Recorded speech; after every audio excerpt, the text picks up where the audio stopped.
Enoch Adegoke will be joining us this morning live from Tokyo. He has finished his race, I mean, he got to the final of the 100 meters. It's not easy for you to making your debut at the Olympics, also making it to the final, especially when you're running alongside the big boys. He pulled off a hamstring injury, so he couldn't finish his race, and everyone was literally heartbroken, you know, for him. Enoch, good morning. It's good to have you join us. Yeah, good morning.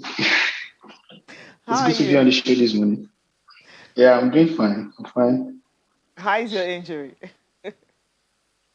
Yeah, well, I'm getting better day by day.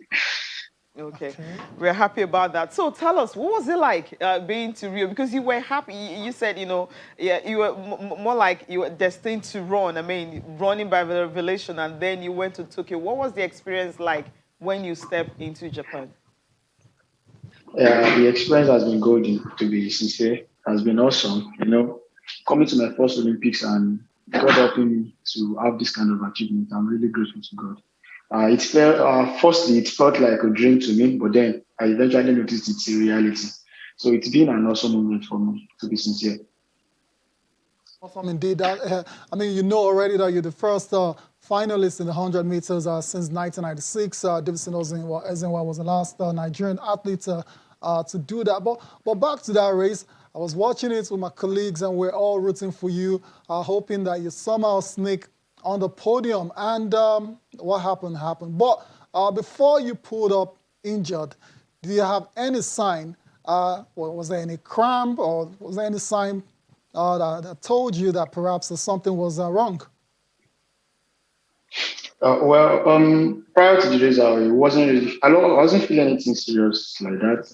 Okay, After my semi-finals, I felt some tightness on my legs, and right, which is normal because okay.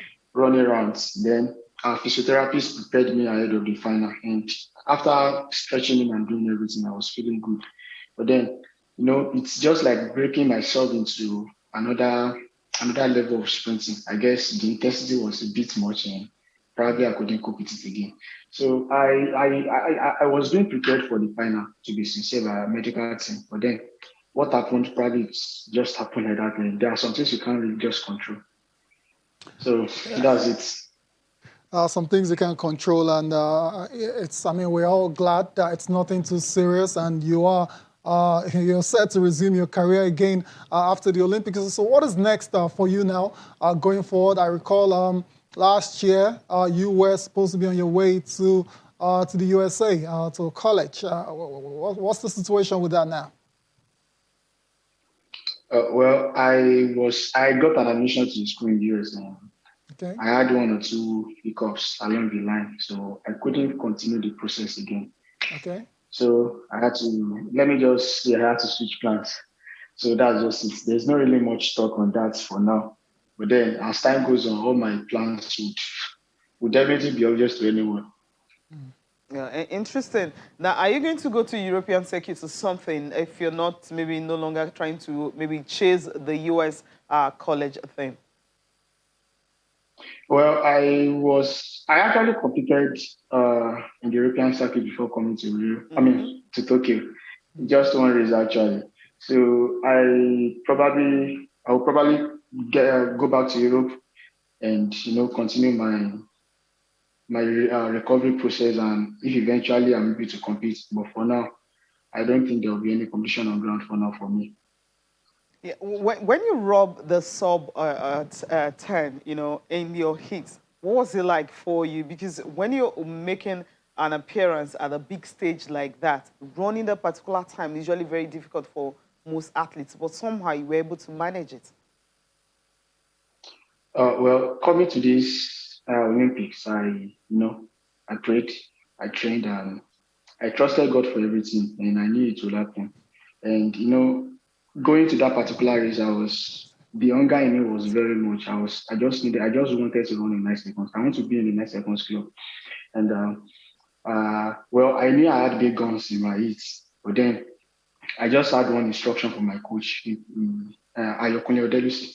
He gave me one instruction in particular that I should follow, and God helping me, I was able to follow the instructions. He actually told me even if they're ahead of me, I should just keep on following what he told me to do. And I was able to do it, and it eventually uh, eventually resulted to what to the results that everyone saw.